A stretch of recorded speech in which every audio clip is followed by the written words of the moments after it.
everyone. How is everyone doing today? Whoops.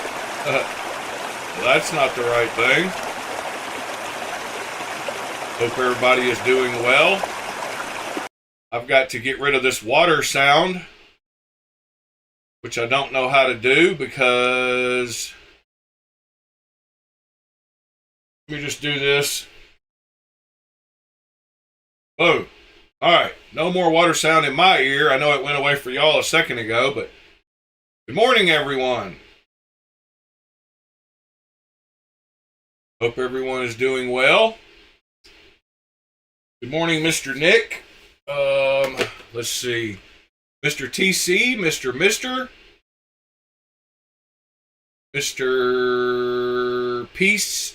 Pace Metal Fab.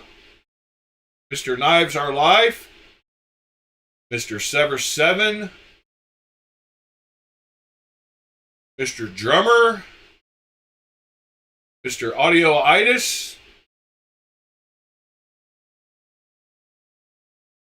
Mr. Pete. Mr. Tommy.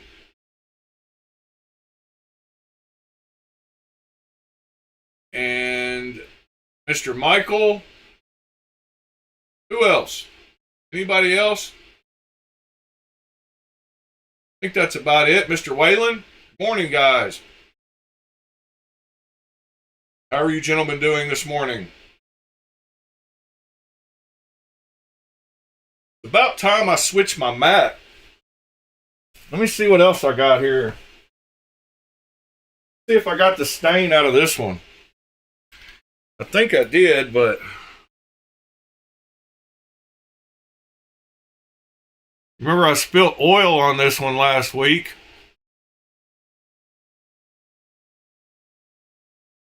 I spilled oil around in here somewhere.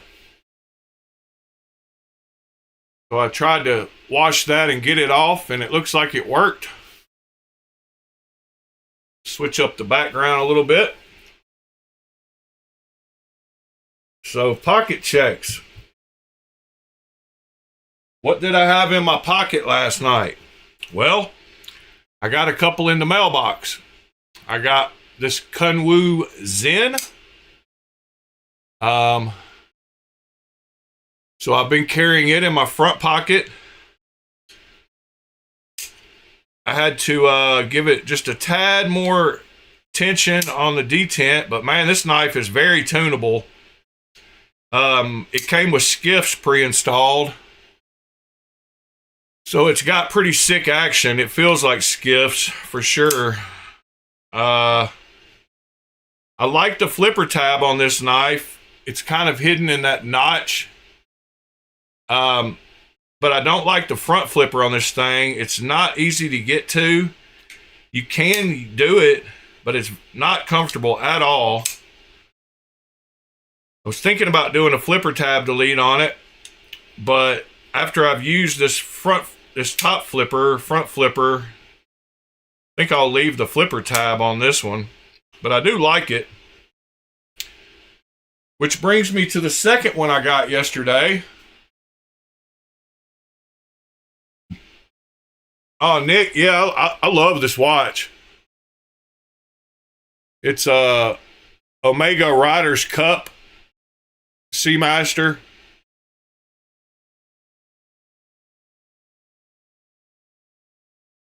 Yeah, I like it a lot. But anyway, brings me to my second knife I got yesterday, which is a Laconico. And this knife is absolutely the best front flipper I've ever used. It's the most, it's the easiest front flipper and the most comfortable that I've ever felt. The button lock on this one is very nice too. Very strong lockup on it. And it's got very nice detent when closed. Well, false detent. But however they did the ramps on this one back behind the blade there, they did a great job on this plunge lock. But this is that Laconico Echo exclusive edition somewhere, titanium and black micarta.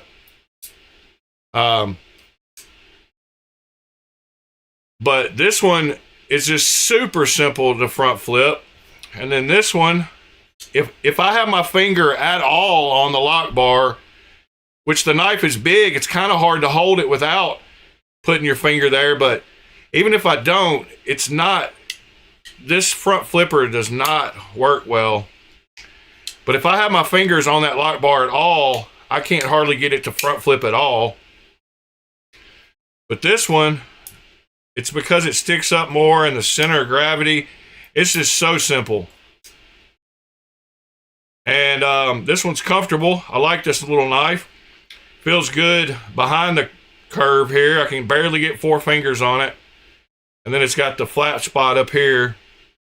But yeah, I like both of those. I got them in a combo deal.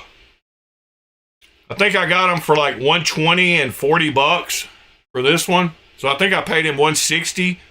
I might have paid him $150 for both of them. Like $110 and $40 or $120 and $30 or something. But getting this in for $120 with skiffs pre-installed. Oh, and this one has skiffs pre-installed also. So I wish they would have came with the original bearings, because I would have taken the skiffs out of both of these probably and used them in other knives.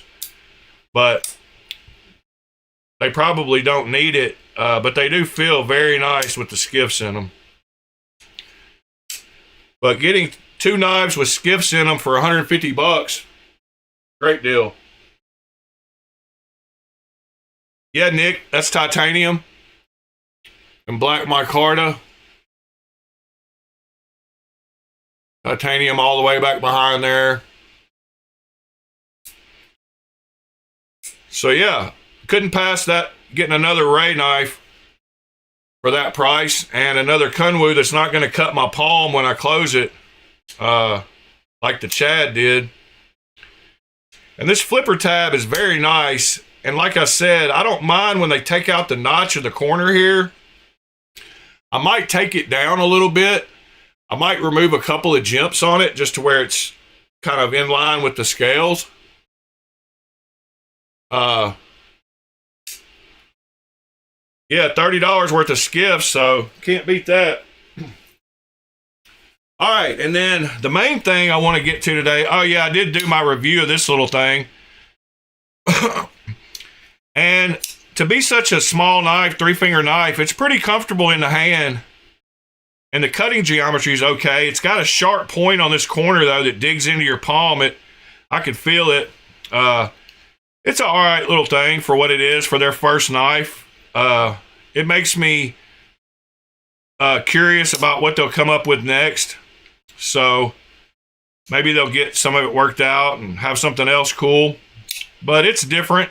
It's got M390, so decent blade steel. But the main thing I want to talk about this morning is the fact that just a little while ago, a couple of hours ago, I got my inlay to drop down in there. And I started doing the rounding over. As you can see, where it matches up with the scales, I still need to contour it some more. I started doing the front. You can see around here, it's kind of thick right in here, so I need to round this over a little bit. But it's getting close. I can't believe how close I got.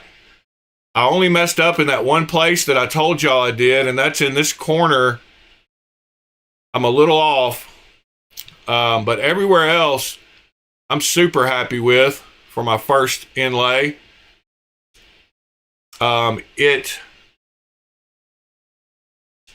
If it was a lock and it had just that minuscule amount of play, that's about what I get when I try to slide it front to back. It moves just the tiniest bit. I don't know what kind of finish I'm going to do on this. I'm going to try to match the knife, I guess. I'll probably bead blast it and see what that does, because that does make it more of this color. So I think I'll bead blast it and see how that looks. And the next part, let me see if it'll just, yeah, it will just come out. So the next part is getting the holes in it.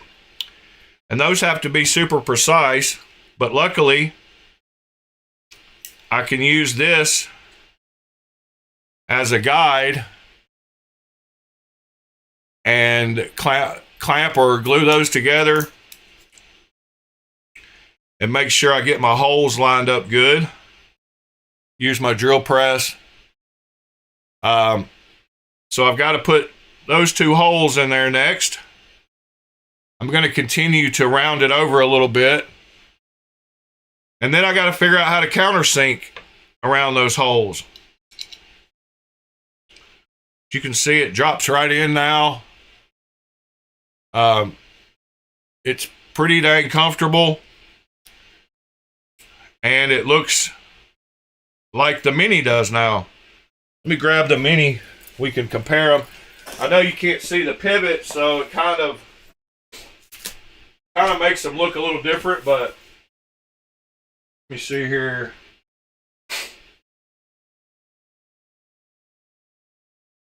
So yeah, the Mini looks like that.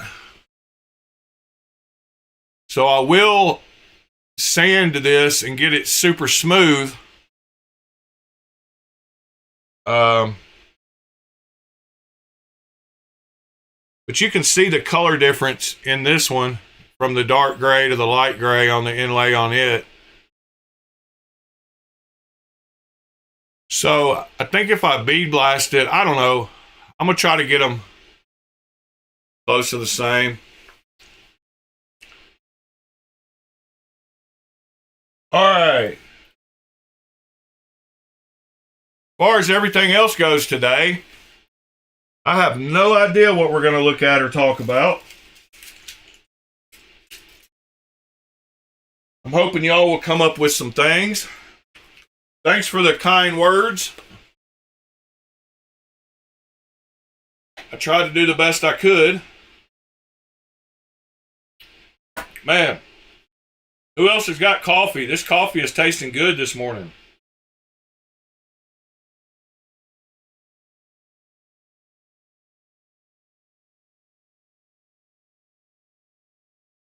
Man, I got too much coffee. My cup runneth over. Let's see. What is interesting? What's going on in the knife world this morning?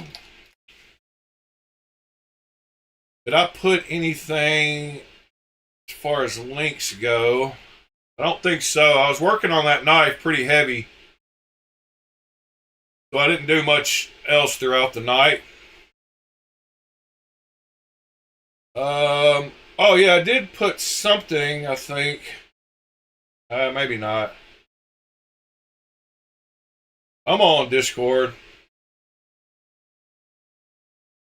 Start acting right. Yeah, I don't think I put anything in there this morning.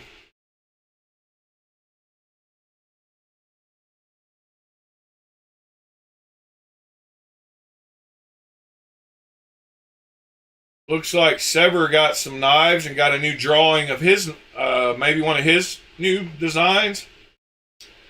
Check that out. There's a drawing. Not sure what I think about that one. With the curve in the blade, the choil in the blade. Some kind of lock bar cross lock. Rough sketch, I'm guessing. Preliminary sketch. Interesting. Looks like he got to do a couple of videos on some knives. That's awesome. Both of those are gorgeous. Pocket checks. Like TC carrying Dixon and Tenable. I sold my tipper this week. Got rid of that. Mr. Ed got his knives from Fun with Knives 23. And his Strix.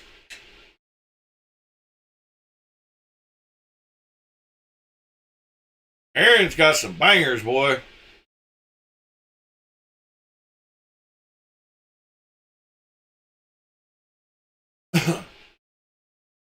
Sever was asking how he got it. That's the NC Blade version. Looks like Ed carried his Strix with that knife last night.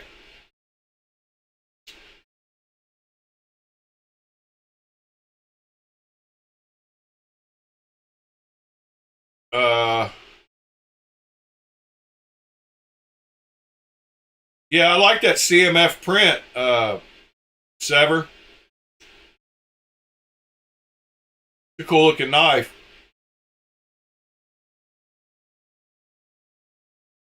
I like that solid Raptor too. Very nice.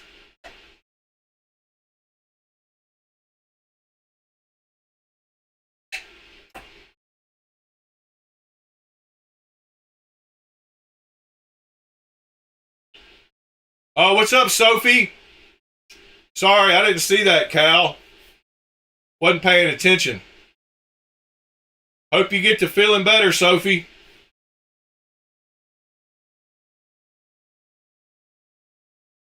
All right, let's see. Where else we going this morning? Go over to Reddit, see if there's anything exciting happening or pops out at me. Till y'all give me something else. Oh yeah, my mini FSDs from, I guess, Lemifshi are out for delivery today. This was cool to see. Things store on AliExpress was provided really good customer service to this guy. He helped him find a pivot tool for a 5-year-old knife, a Kevin John knife. So that was cool to read. I like seeing good customer service. Let's see what else we got this morning.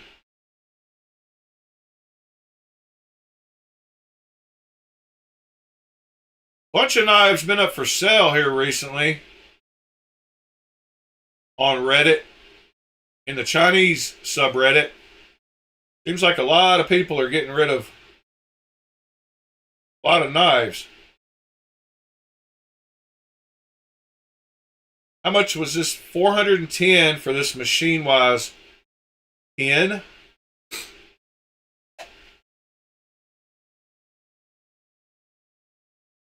Yeah, I'm not up to the $400 pen level yet.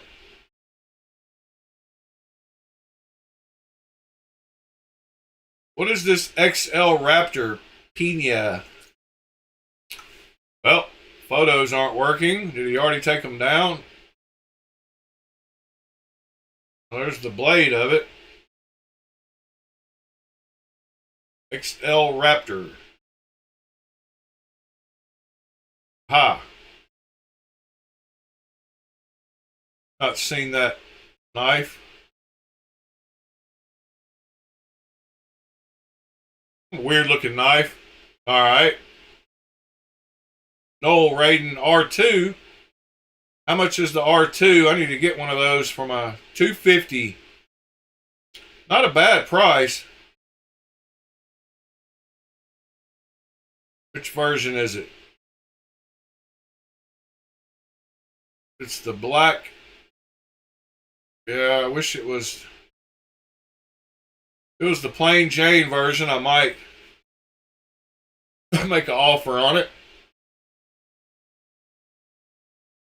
Downdraft, drop bears, $42.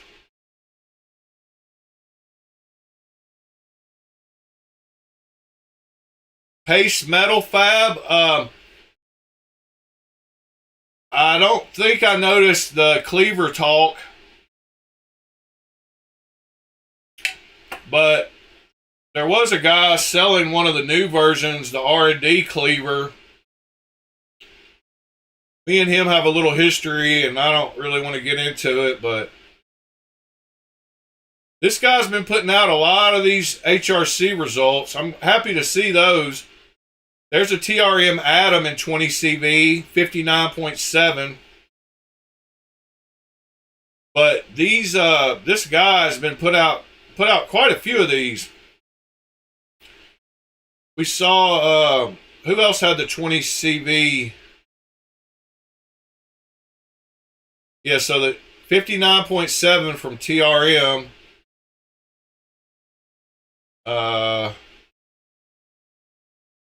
Oh, this one is the TRM Atom 61.2, 59.7. Must have had two different versions. Oh yeah, and then the Asher and S35 VN 59.9. I love seeing somebody doing a bunch of these tests. Where did they do the tests on it? Looks like maybe there's one. Oh, they're all right back here. All four of them. I couldn't find them. It was like, where's Waldo? Was trying to compare that other 20 CV though. See who did 20 CV better. There was one down here. Mora, 55.6. Wow, this guy's really running through some. There's that Kunwu Chad at 68.2. We're getting close to the Waxed Wing AEBL cryo treated at 59.3. Who was the other 20 CV? Momentum and M390, 60.6. LMAX 59.8 on the Chavez, 62.1 on the Cedar Clone. LMAX, M390. Yeah, here's 20 CVs. So Zero Tolerance did a 60.3, and TRM had a 59 point something. Maximet. Kaiser did a 61.6 in 20 CV. So Kaiser is winning so far with the 20 CV. Actually, that other TRM tested pretty good too. Well, that's cool to see.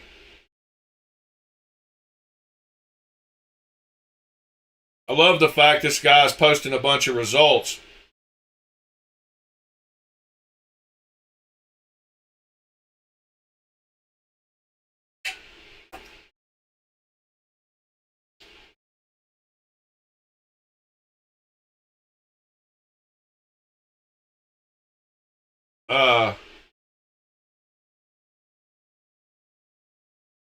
$5 a knife. That's pretty cool. We need to get somebody in the community to get one. One of us needs to get one. I would definitely test all mine where they couldn't be seen, but I like the fact that, I guess I like the fact he's doing it out here closer to the actual cutting edge blade.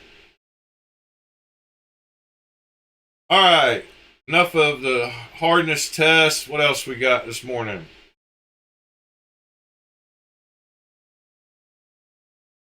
Bunch of clones for sale. Hawk Talon. Here's an Evo 1.1 full dress. It's sold for $12.50. Shiro Haiti sold for $8.50. Kunwu Excalibur sold for $3.75.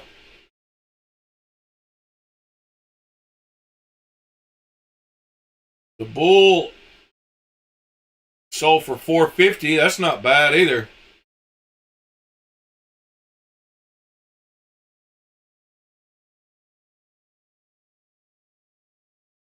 You can definitely tell the influences. I don't know. I think it looks a lot like a chamois Cool looking knife though. For that one to sell for $450 is pretty good. Vanex and full DLC for $375 on that Excalibur. And it comes with skiffs. That was a good deal.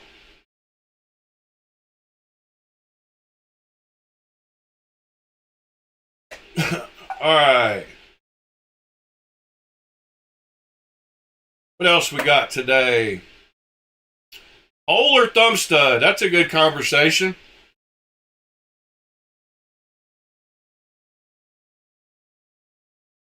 Do they make both of those versions, or is that a mod? Looks like they make both the versions because the Vosteed is offset. So I guess they make both of them. That's cool. I guess I probably knew that, but just making sure.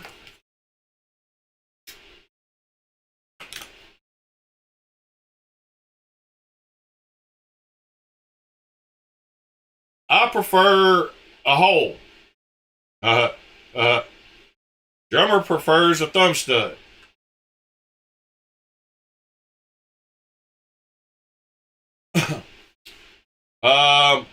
Here, we'll throw up a poll real quick. Hole or thumb stud? Hole. Stud. There we go.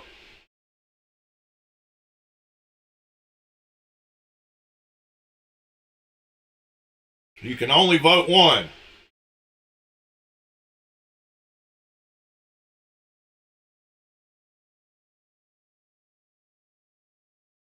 All right. Moving on. She's perfect. Okay.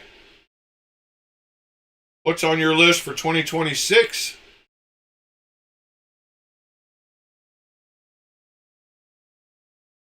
Shaman Salt for $226 at Chicago Knife Works.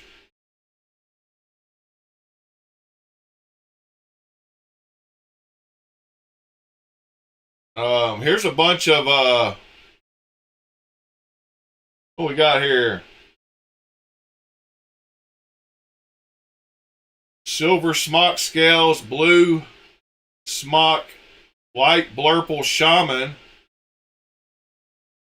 $100. Take a look at some of these. Oh, there we go.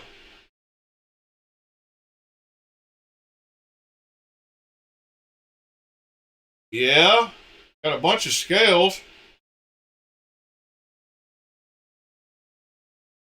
Star Wars, not Stonewash. Maybe Star Wars. I don't know what the. I can't tell what's on those.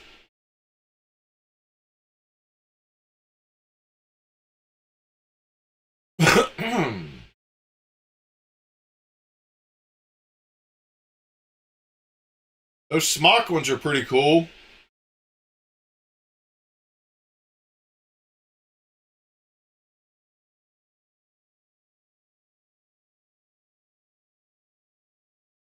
All right. Anybody need any scales? There's a post for you.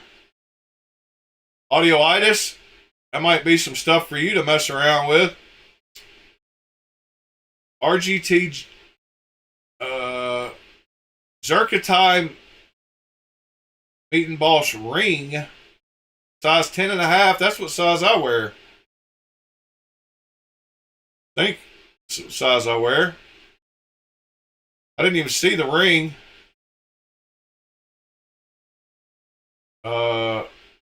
Where's the ring?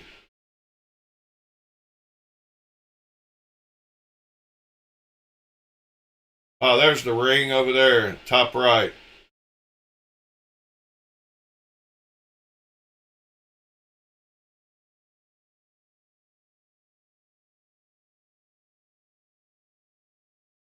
There's a bunch of pins too.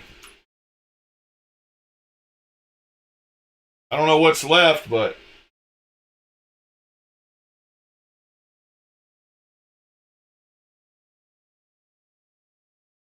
let's see here.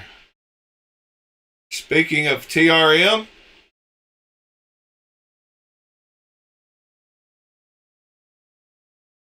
and American Blade Works, I still need to get one of those too. I need both of those. So the Cortex Mini should be coming out soon. They look cute. They look way smaller than the XL. They're probably just a regular Cortex, I guess. Not really a Mini, but not the XL. They should be coming soon, though.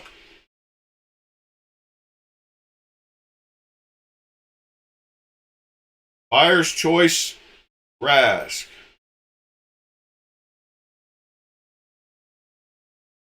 Custom Regrind Sabenza.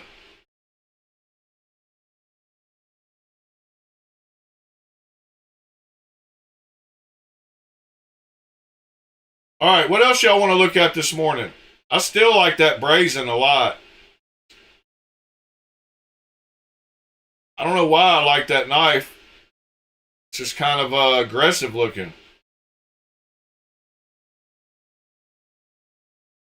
For the price, you really can't beat it. Cool looking knife.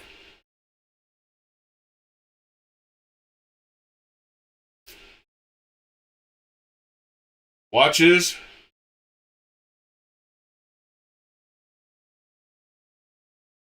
Oh, there's something else.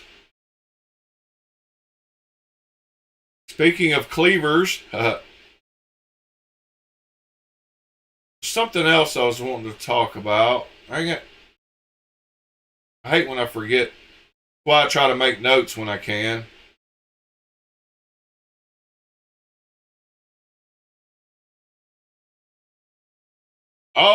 Oh, yeah, I know what it was.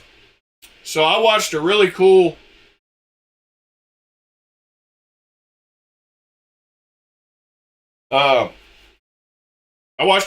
video yesterday on how to convert an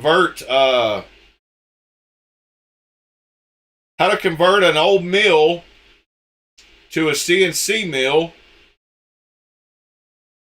and which ones to look for that are easily convertible.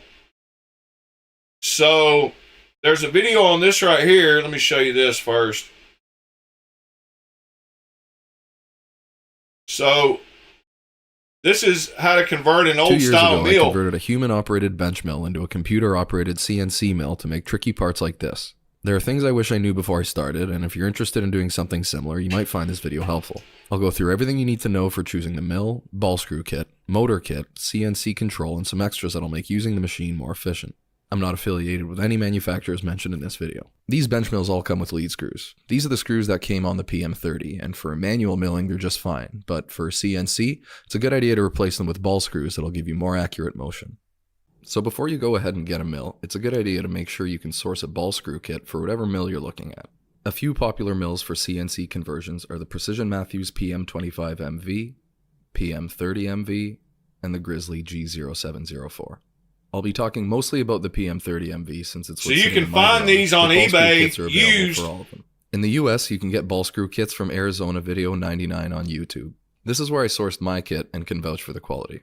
Another option is ProCut CNC. Not only do they sell ball screw kits, they also sell fully converted PM25s, PM30s, and G0704s with full enclosures and ready-to-go CNC controls. If building enclosures, wiring up motor drivers, and CNC controllers doesn't interest you, this might be the best option. So you've got to choose a mill.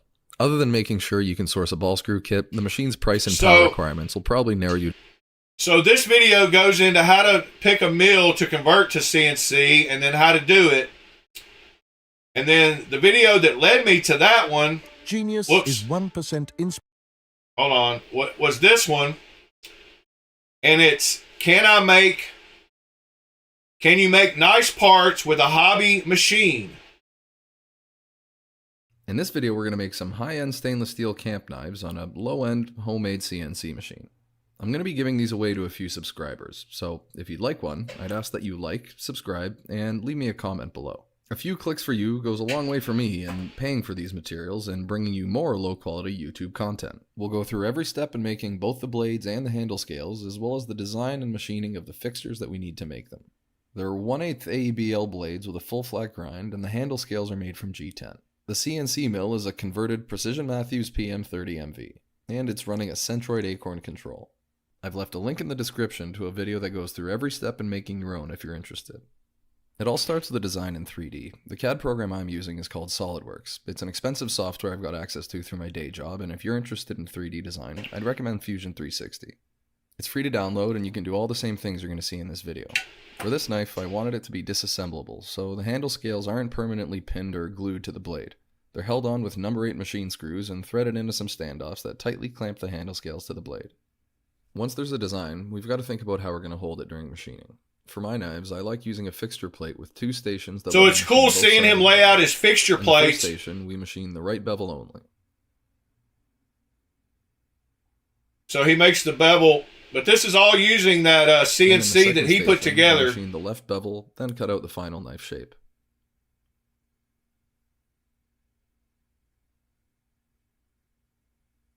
Before we can do that, though, we've got to put some holes in the steel stock so we can bolt it down to our fixture plate. And that's what this is going to try. So he goes through after the stock prep and makes his fixture plate. Whole process so that it works much more accurate. Big fly cutter. He mills off the top and gets it all squared up and clamp down the sinks before puts the holes in it that he needs and taps them. For thread milling or using a pretty slow park the spindle depth. Some of them hold pins and some of them hold screws. These little dowel pins are critical for accuracy. Dowel pins. All the threaded holes are going to be used for bolts to clamp down the stock, but these are going to be used to position it. So that's how he uses. Once they're down, they don't wiggle at all, and that's because of the tight 1/1000th of an inch clearance between the pins and the holes. So after there's you his bolt the two blanks down, they're not only blanks rigidly held, which is what the bolts do, but they're accurate. It's critical. And then he's going to cut the bevel. The bevel and all the other features are going to be machined in the wrong spot. With our stock in place, we can start the program. We interpolate a little hole in the stock to give ourselves something to plunge into, and then start cutting the bevel. When it's done, we flip the stock into the second station and load up a new blank in the first. We can now start the CNC program that'll finish the second bevel before getting started on the new blank's first bevel. I really like this 2-station system because it means less part changeovers. You can sort of do 2 knives at the same time without stopping the machine. This is what the knife looks like right off the mill. We've got some hand finishing to do to polish it up, but the bulk shape is there, and the blade thickness is perfectly even, which I love. It comes out a little under 25 thousandths every time, which will come down to around 20 after hand finishing, and that's perfect for this kind of knife. The blade will be nice and thin and slicey for light work duty like food prep, but still strong and beefy enough to get beat through a log and split some firewood.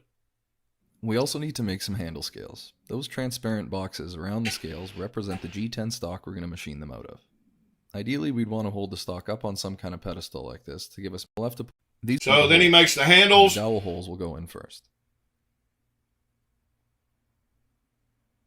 Then we move on to the counterbores for the threaded standoffs. These are the features that are going to align the handle scales to the blade, so if they're in the wrong position, the handle scales aren't going to line up with the tang. We'll put in the lanyard hole, and then thread mill the screw threads for our M6 screws to hold the scale onto our fixture plate.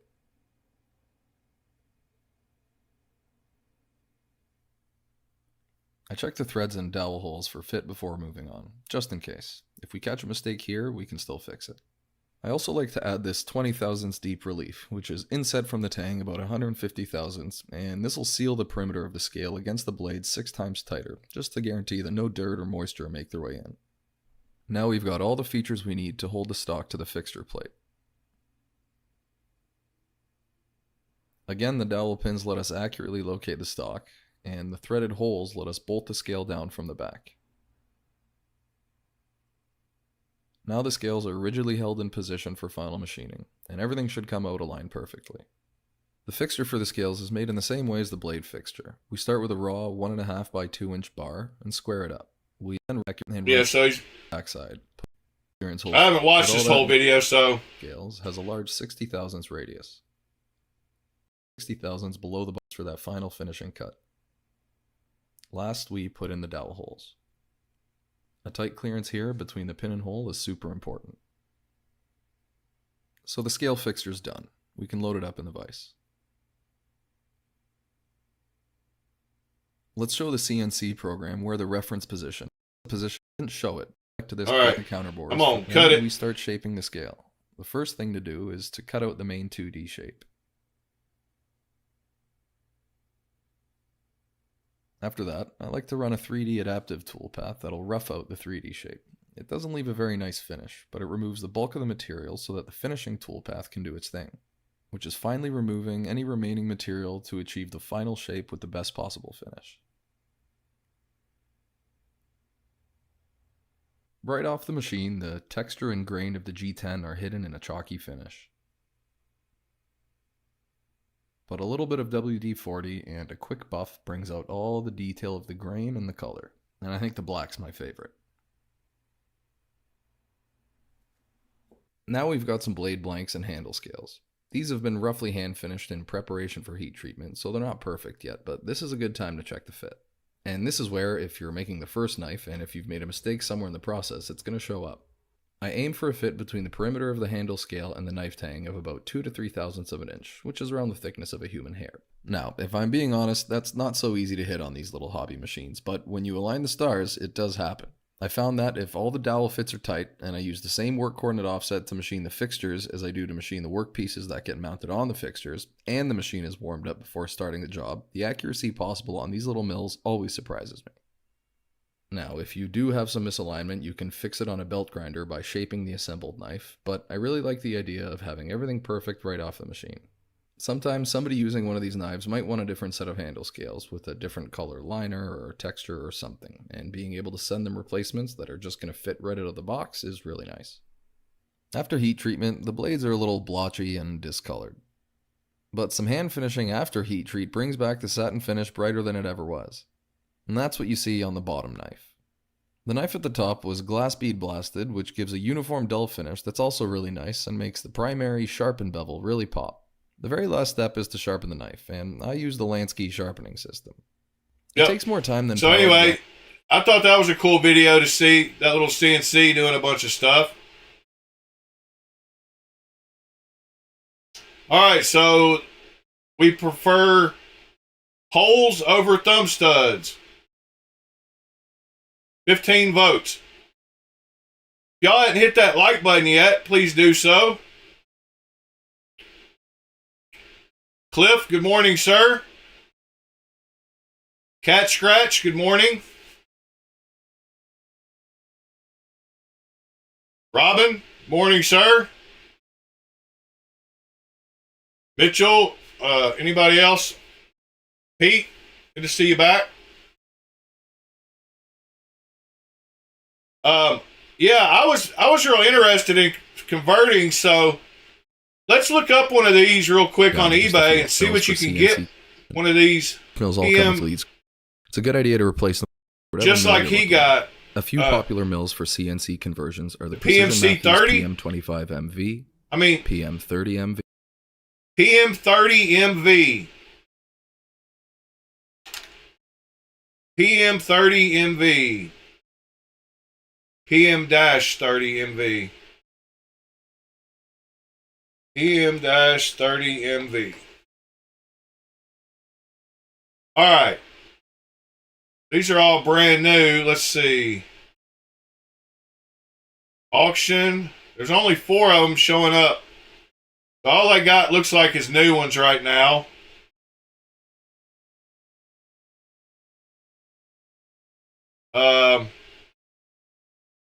Let's see. What was the other one? PM 25. Hold on. CNC conversions are the Precision Matthews PM25 MV. PM25 MV.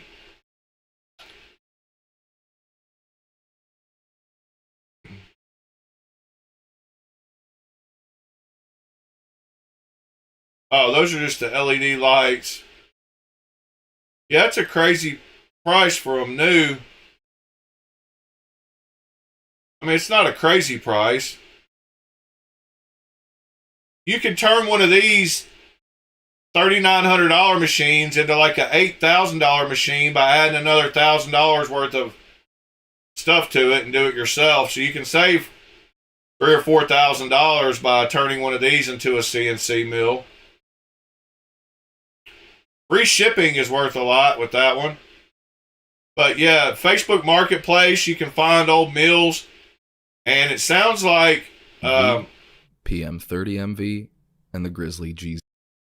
The Grizzly 0704. 0704.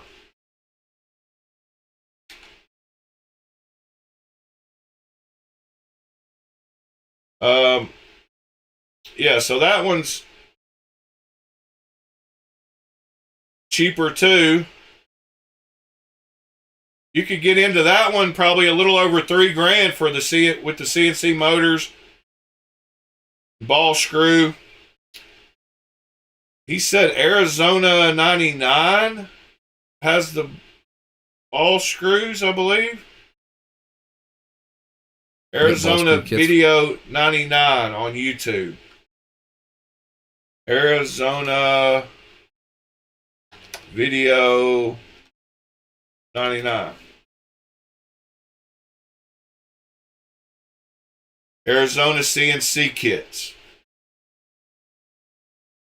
Okay, so here's the ones he makes them for. The PM940, the PM30, PM25, PM833. So how much is his kit for the...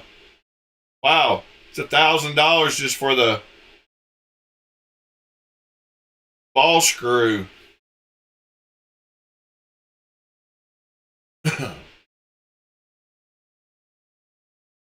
Well, all right then. It might be a little more expensive than I thought.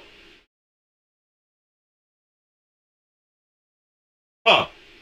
That's something to look into.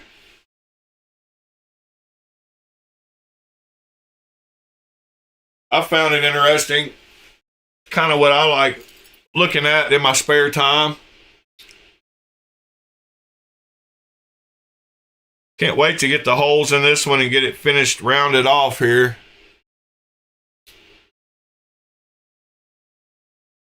If I get the holes in it, I can get it mounted up. I'll probably work on that today sometime. Yeah, so if I was going to get a mill right now, I would get the little $8,000 Tormac that a lot of people get. And that is big enough to do knives with. It's not big enough to do hardly anything else. But the PNC 440 right here, $9,000. Starting. I would probably get one of these if I got one straight out the box right now. It gives you a 10 by 6 1/4 by 10 workspace, so you can do any kind of knife you want in that area. But yeah, I would probably get one of those. The PCNC 440.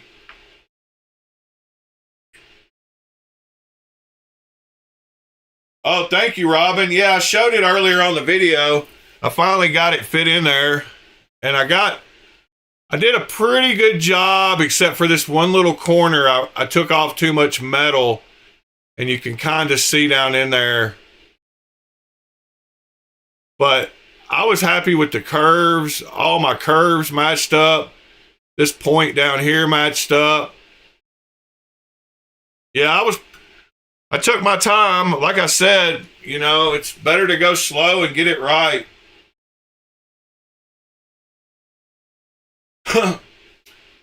Yeah, you spend a lot of money filling up one of those machines with bits.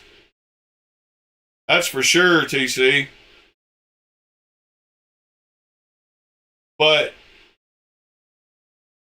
carbide end mills are not that expensive, and you can get them on Amazon.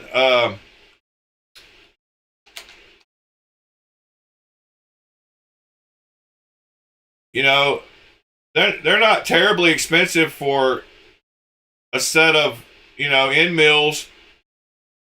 You got to get like a fly cutter and all kinds of stuff, but the end mills aren't too bad.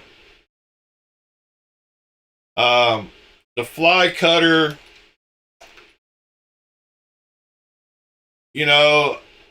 depending on how, here's a 2.5-inch fly cutter for a milling machine. $80 for a big fly cutter. You can get a set of some.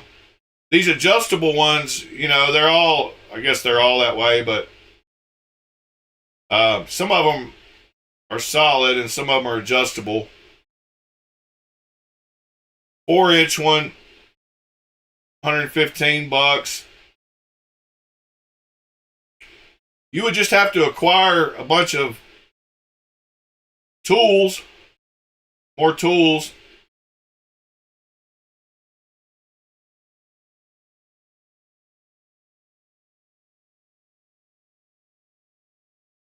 All right, what else are we going to look at today?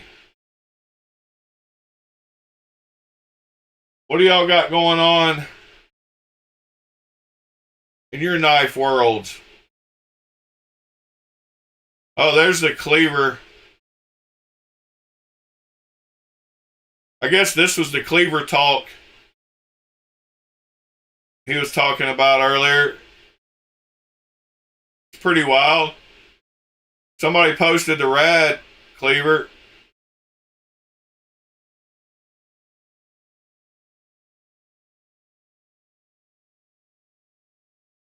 Yeah, pretty wild. Yeah, I should get my 2 of these today. I got the blue one, and I don't remember. I think I got this pattern because I didn't have it. The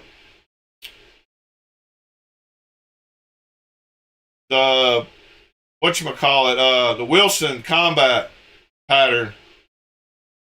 I think I got those 2.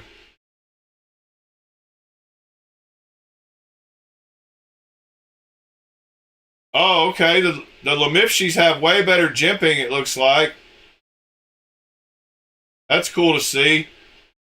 Mine are out for delivery today, so I'll be able to show them to you tomorrow. He put the adjustment pins in the blade like you're supposed to. So that's awesome to see. They won't be falling out like on the winter pudding. Yeah, Robin, and that's sold from a guy that just tries to rip people off. All he does for a living is buy and sell knives. I think he dropped that one all the way down to like $775. So that shows you how much he was trying to make at the beginning. It's the R&D cleaver, I believe. Or at least I'm talking about the R&D cleaver. But yeah, seeing the pins in the blade like they're supposed to be instead of in the winter pudding where they're in the side of the scales, I'm way happier about that. I wanted to see what the buttons look like. I guess I'll see later when the mail comes.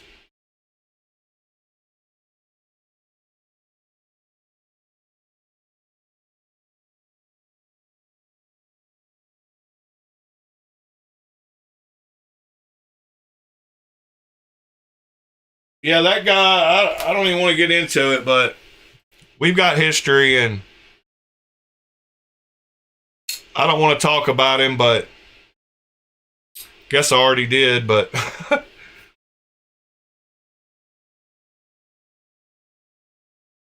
he's an alright guy, but he's got some issues.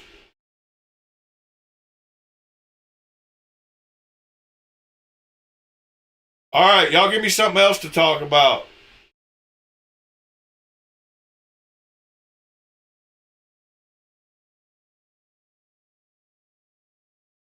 Yeah, let's just say he's from a famous family.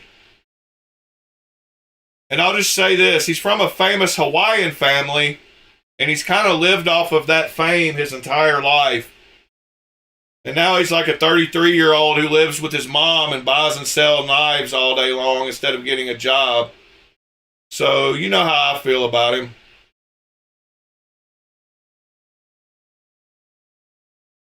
I don't respect people that don't work. Probably. I mean, unless you've got some kind of like injury where you can't work. If you're able to work, I think you should work.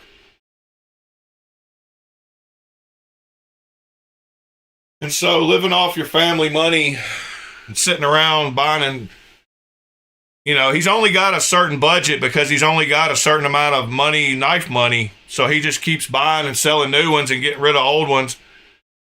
So our problem was he got mad at me because I was able to keep knives instead of having to sell them.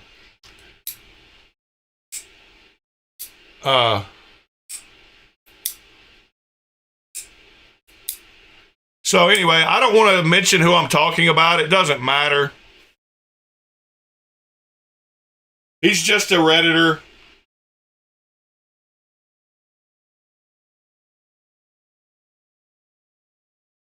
I'm not trying to talk bad about him. He's, like I said, he's an alright guy, but he's just got some issues. I guess we all do.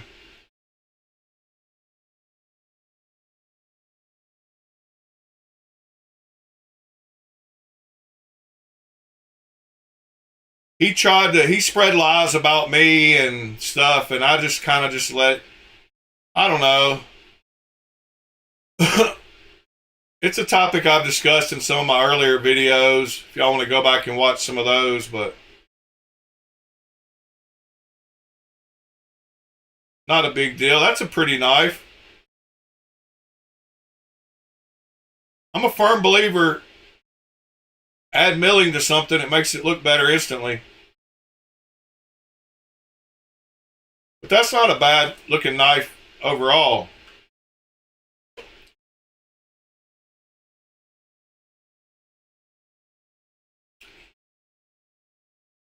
Anybody here a huge zero tolerance fan?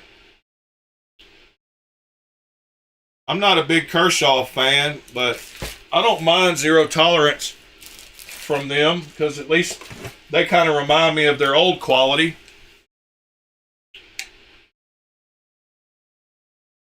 See if we've seen anything else cool today.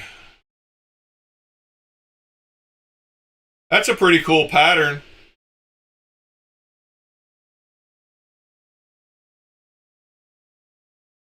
Yeah, Robin, that did look like a Les George blade. You're right on that zero tolerance. That jimping and that curve. Let's look it up and see who is the designer.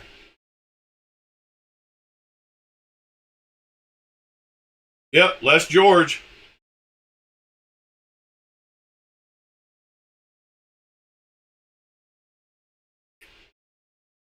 .9-inch blade, so that's a big boy. 9 inches overall length, 20 CV. Yeah, that's a big knife.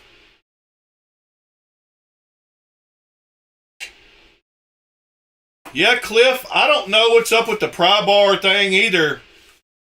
I mean, I understand the jokes about people using their knives as pry bars, but why do people all of a sudden need a pry bar? What are they prying every day? Like, I can't find a use for my pry bar. Like, I've never carried it with me because I never run across on a daily basis where I just need to really pry something. Like, I don't know.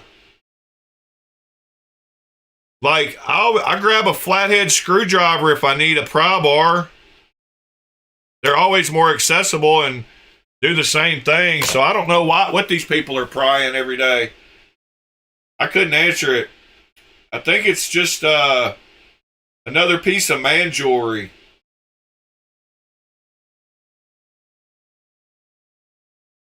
I think a lot of this stuff people carry.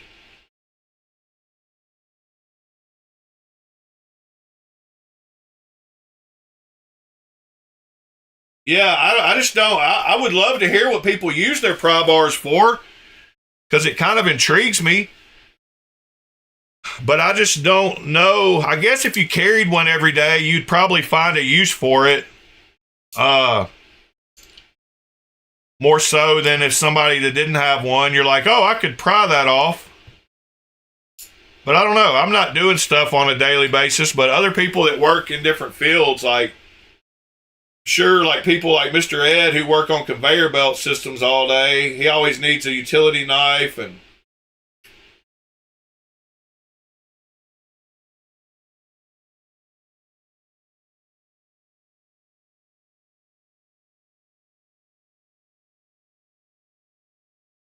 yeah, I've always learned with those lumber straps how to grab the little tab though and pull them apart. But I guess if you're doing it all the time, you don't want to have to find that part on the strap. Blah, blah, blah. I get it. But those straps always have a little overlap place where you can grab it and pull it apart. But it's a pain in the butt trying to find that, I guess, sometimes on stacks of lumber. But wouldn't a knife cut the strap easier than a pry bar? I just don't know. I don't know where pry bars come in handy. Like I said, I would love to learn where I need one.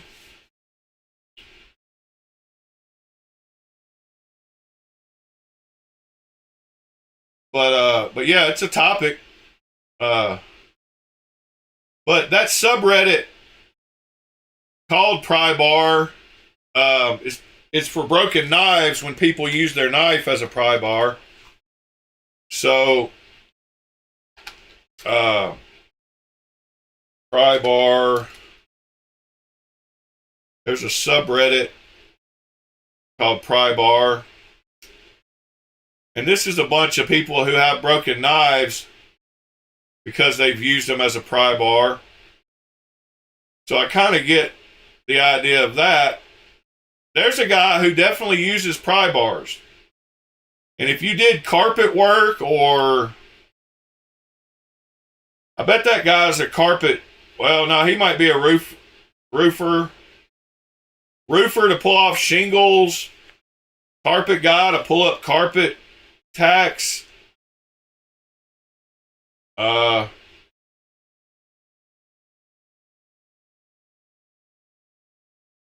Yeah, I don't know.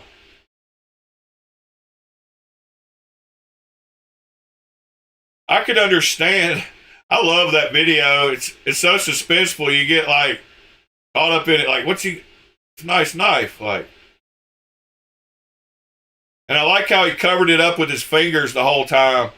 So he covered this part of the blade, and even when he goes to open it, he covers with his thumb. Such a good video. I've opened many a paint can, but never have I reached for my knife. I've got the little paint can openers laying around my paint cans. But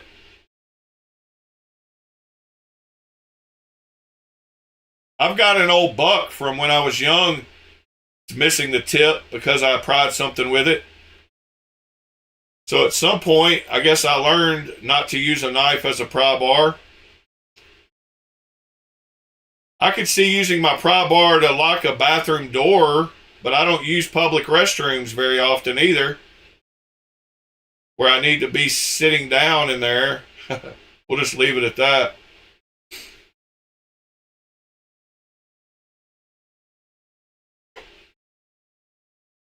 Did you say mealworms? Yeah, my geckos I used to have to get mealworms.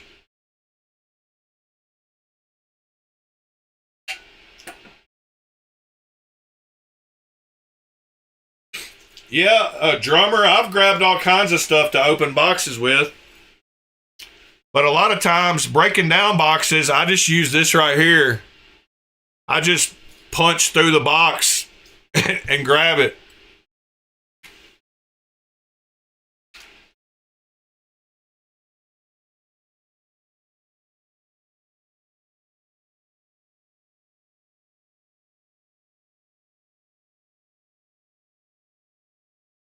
Well, yeah, you're not using your pry bar. You're using a screwdriver, TC.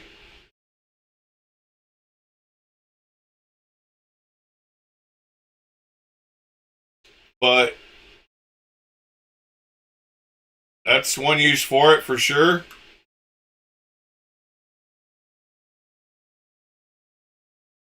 Doggone Mountain, good morning, sir. Yeah, using your pry bar as a screwdriver makes sense. There's TC's pry bar.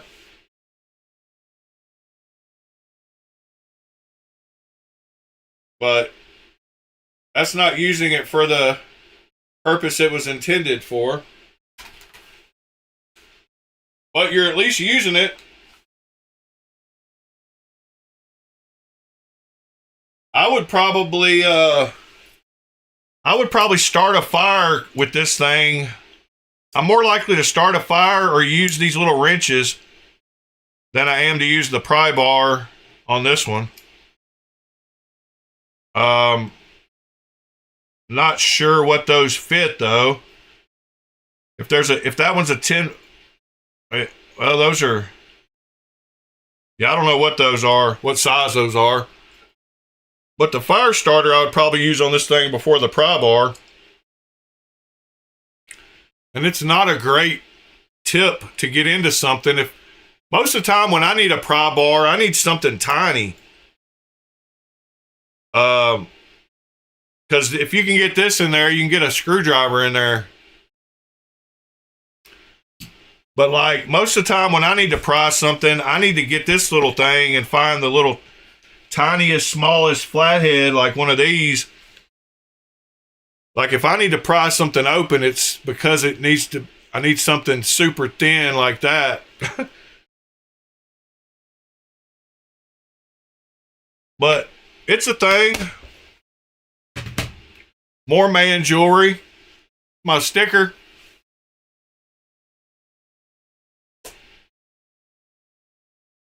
So, yeah, now that I got that one inlay made, I can get these other two made easier.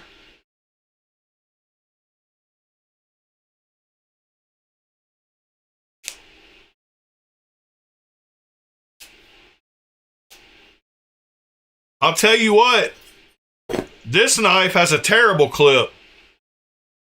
The clip on this knife right here is absolutely garbage from the factory. Let me show you how hard it is to get it going here. I will answer your question in just a second, but this one is almost impossible to get. I mean, I'm having to pull. It's very difficult.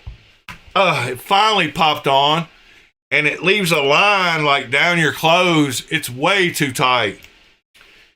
The clip on this, I mean, I cannot get this thing. There we go, finally. Yeah, it's bad. But the Zen clip is actually pretty nice. It's past the cutout on the lock bar relief. And the clip on it, it's still a little bit tight, but not nearly as tight as that one is. And with the little, yeah, it's way easier than this one. This one, man, you have to really hold both sides. But the Zen it's a tight clip. And I wish it was a little wider. It's a little narrow. Like that point, but yeah, it's not a bad clip. It doesn't hang coming out for sure because of how far past the cutout it is. But yeah, I was happy both of these came with skiffs.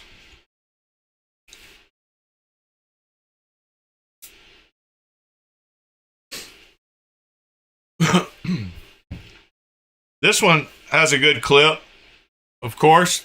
It's just got plain micarta and nice ramp on it. We and Civivi know what they're doing. Does that say Laconica? Oh no, that's just a scratch. Does it say anything on the back? Nope.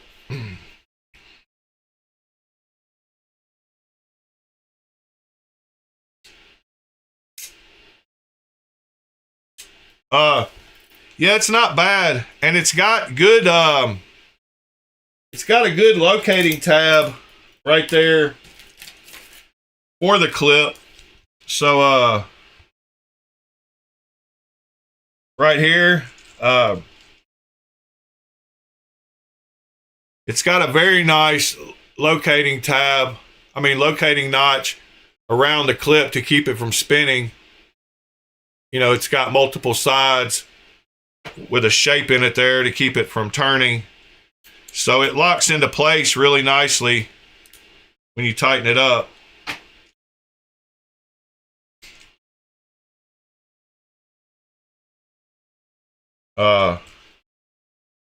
But I did notice having to use, and this is a T8 on this side.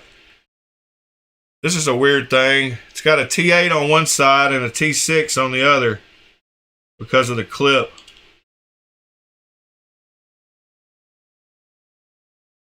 It wants to spin though.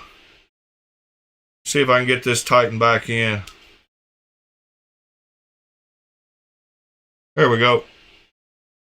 All right, so yeah, it doesn't wiggle side to side at all.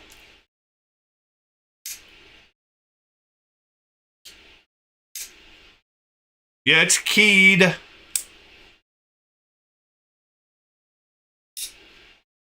This thing is super snappy though. Very good thumb studs on this little thing. And that little wheel, kind of fun. Would be I could see playing with that, sitting around somewhere. But the way this is over the top here, it's very easy to get to that. So that thing's made well.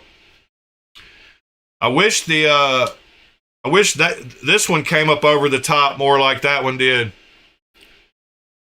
So you can see with this one, I can't hardly reach around on the Zen at all. I can, but it's not comfortable at all to get over there. And you have to get off of the lock bar. That's the main point, because if I go around here to the lock bar, see, I can't flip that at all now. And I'm not applying much pressure at all. My finger's just kind of laying on it. But I can't get it. The D10 is super stiff on this thing. So you have to kind of reposition your fingers in order to open it like that, which is annoying. This one is perfect. I mean, you just literally just roll your finger and this one's open. I do believe this is the easiest front flipper I've ever used. Like, if you can't front flip a knife, get you one of these. And you'll learn how to, because this one couldn't be any easier. I mean, it really is the easiest front flipper. And I guess they still sell, I'm sure they still sell these, the Echo.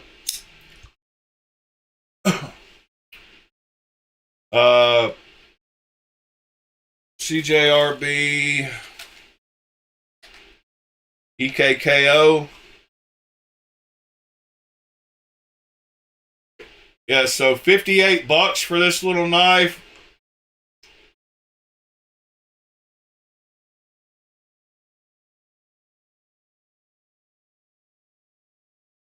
The titanium one is $80.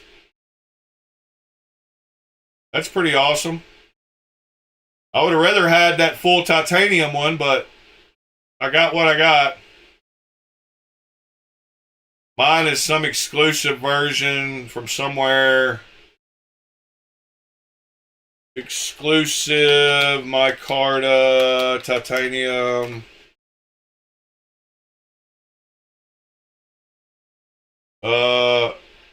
Yeah, Knife Center exclusive.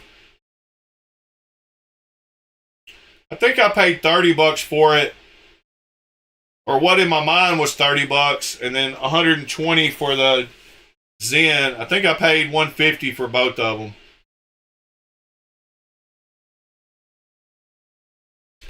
Yeah, a lot of people aren't a front flipper fan, and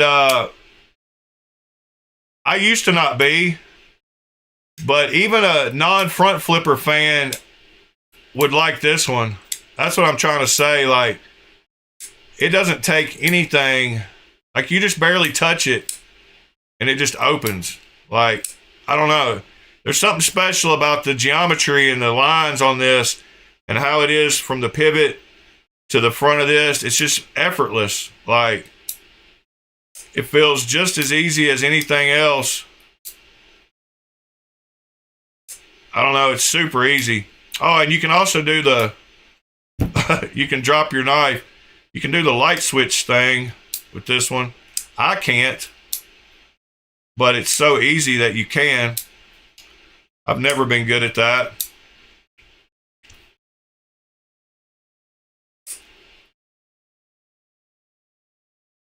I mean, things like my Momo are pretty easy front flippers, but they're just not nearly as easy as this one.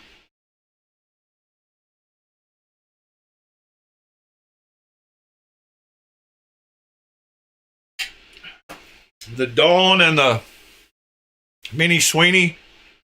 Yeah, I've got a lot of good front flippers, but this one is by far the easiest. What was it? Oh, yes. You know something I thought about? We've talked about since Robin just mentioned some CKF knives. I thought I would mention this. You know how they've never cloned, or they refused to clone CKF knives because of Kevin John being affiliated with them. And then I remembered that I've got this one, which is a CKF Satori that they did clone. So I wonder, I guess this was the only one they ever did. And then maybe they got in trouble for doing this one.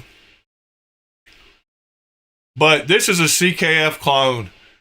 So I wish one of the guys would have enough balls to make some more, because this one is nice.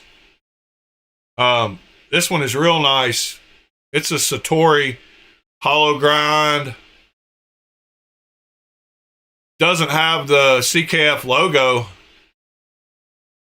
No, it's not a snafu. It's a Satori. It's missing the fuller. Let me show you. CKF Satori. So this is what it is, but it's missing that fuller on the blade.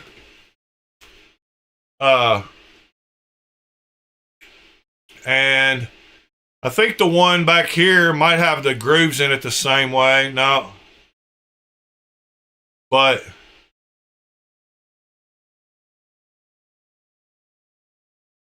that's the knife it is.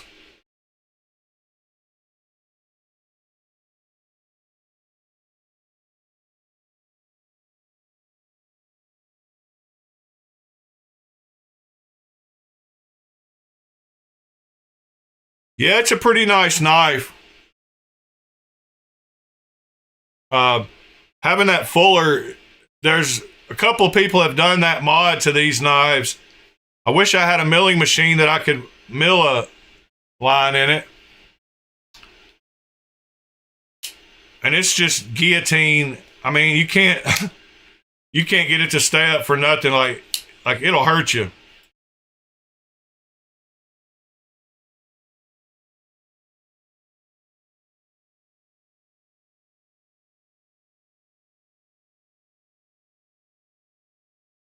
Yeah, I was trying to think of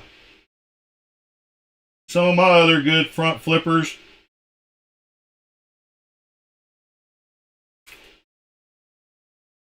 You know, a lot of people don't know that the Shaman is a front flipper. But you can front flip it pretty easy. The jimping up here is made just for that. You have to give it a little bit of wrist, and I could probably do it without wrist. It's just the motion that it takes automatically adds a little bit of wrist.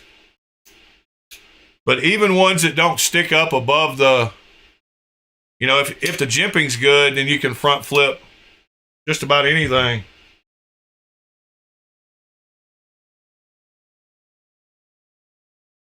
But Yeah, I don't know. I've got a couple more that I really like. I can't think what they are right now. I'm looking at my clones and I don't see too many clones with front flippers sticking out.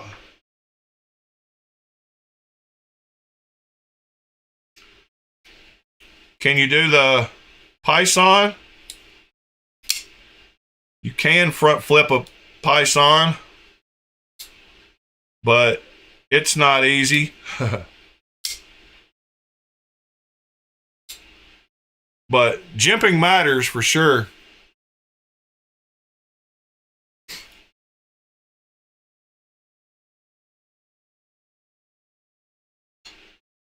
Speaking of Les George, you can't front flip this one because the frame sticks out farther.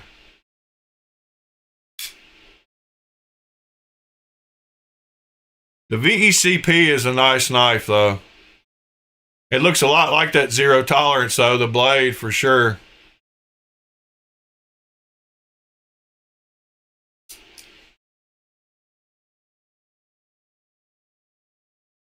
Yeah, Mitchell. Yeah, I feel you on the Rosies. I've got all my Rosies in a different case.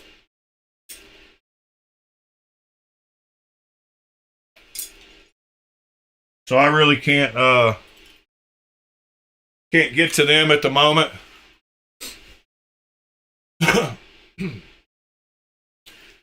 Yeah, this one is a bad one and it's annoying. But man, this knife with these skiffs is so buttery smooth. Like, skiffs just feel different because they're like the constant same, you know, the whole way. I don't know. This one has great action though. And I actually like this flipper tab. I think I am going to delete a little bit of it though. Like cut off this corner that sticks out and make it kind of flat with the scales here. Somewhere around in there. Because I think there would still be enough, and it's got jimping all the way past that. So, yeah, I think...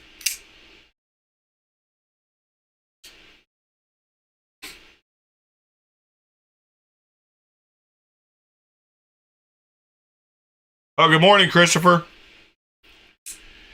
Yeah, this one you don't have to do anything with. Like, it really is the easiest front flipper I've ever used.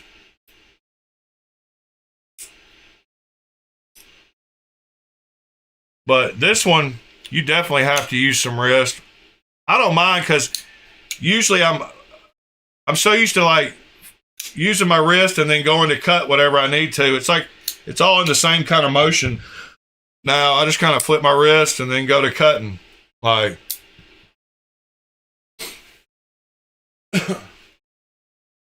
yeah, I hope your parents are doing better, Christopher.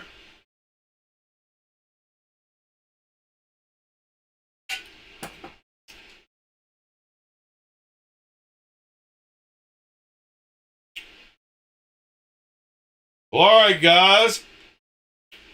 Tomorrow's episode, I might announce how you got to enter the giveaway for the 1 year. But tomorrow will be the day before 365. 2 days left till the big giveaway. I'm going to carefully drill these holes because that matters. They've got to be precise. So hopefully I'll get that done today. We can look at that tomorrow also.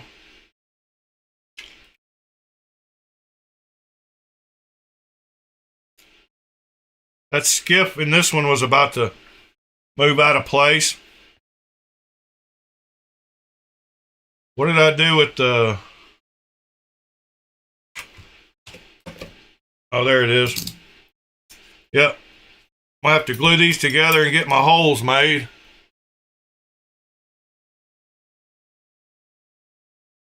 Monkey's Edge. That's no good, TC. Yeah, we can go to Monkey's Edge. Nick.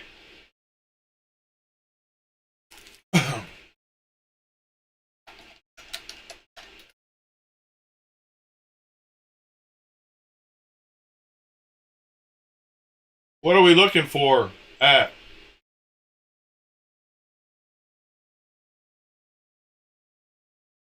RMJ Tactical. ProTech. What are we looking at? Folders?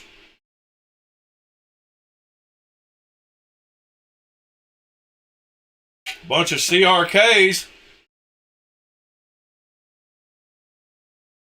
Only CRKs. First page is all CRKs.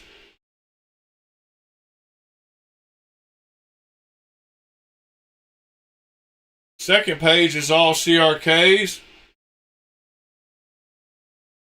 What's the third page? Aha. 4-edge knives. Defiance 7. Defiance 7.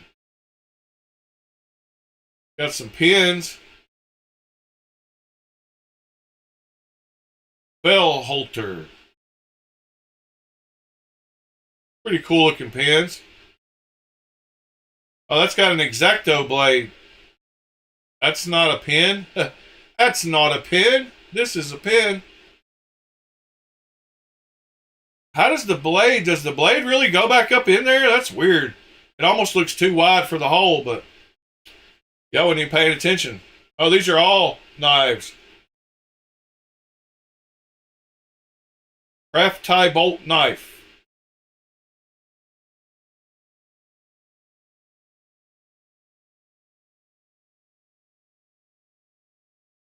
New arrival. We go to new arrivals. New and exclusive, new gear.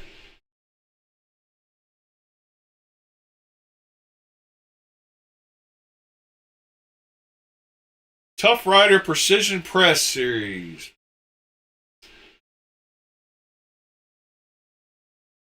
Yeah, it looks like they do have a bunch of different stuff. Impact devices. That's a good way to categorize them. They even got shurikens.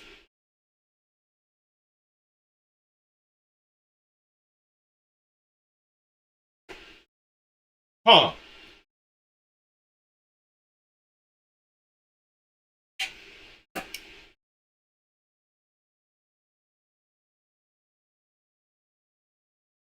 What else they got? Let's see.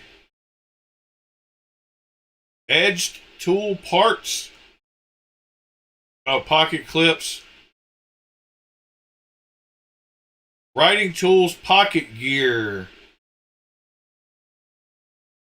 What is pocket gear? Yo-yos. Titanium flame yo-yo. That's something I didn't think I needed, but I might. Not for $600. Wow. I like the little Lego 2x2. 2x4. It's pretty cool.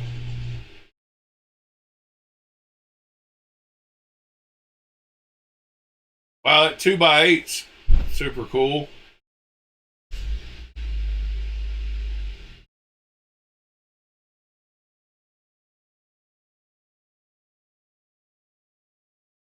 Shut.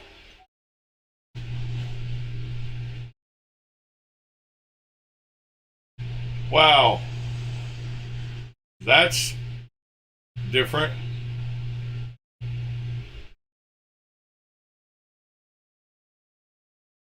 So it velcros up. Huh, that's pretty cool. And you can wrap it up like a burrito. Use the Velcro to hold it closed. Yeah, that's pretty neat. That's a good use of material.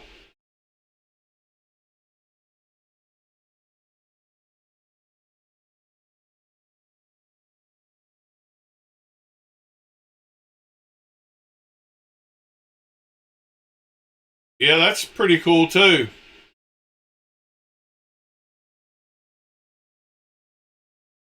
Morning, Shady.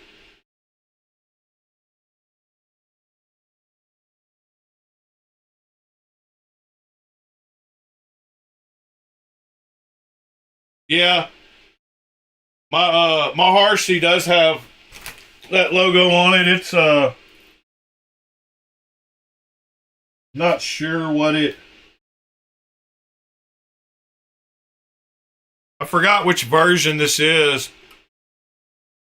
Of it.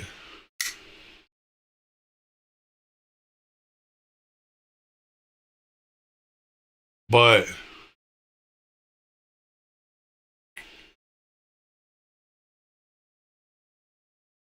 I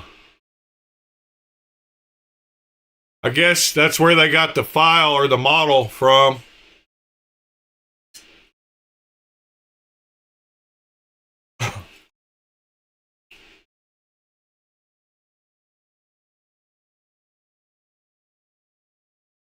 Yeah, it's cool to look at that EDC stuff every now and then. I agree with you, Nick. Whoops. If y'all hadn't hit that like button, please tap it on your way out here in just a minute. I'm going to start winding this one down. I got to go run some errands today. So, I think we're going to start winding this one down. Been going an hour and 40 minutes now.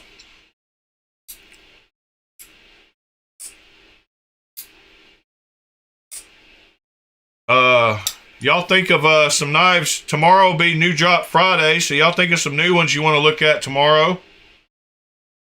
We will try to make that happen.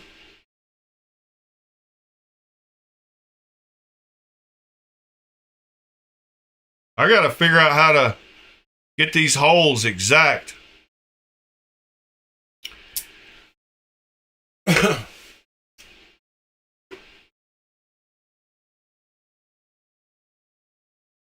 Yep, I hope you guys have a great Thursday and even better Friday. But I will see y'all tomorrow morning anyway to tell you happy Friday. 2 days away from the big giveaway.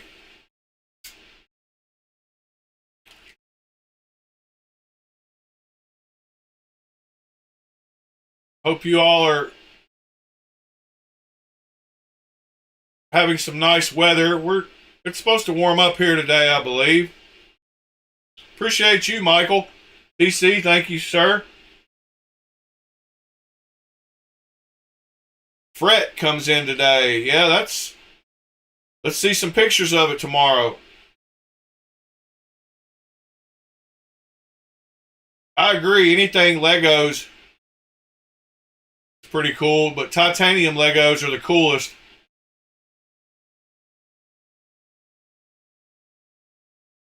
I've got the yawns.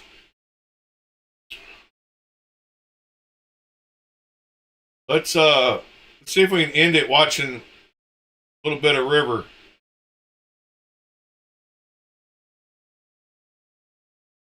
Oh no, we can't.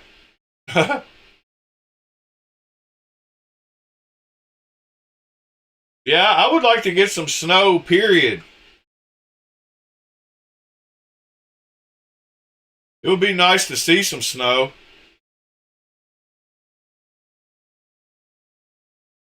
Maybe we'll get some. Anyway, guys, love y'all. Appreciate y'all.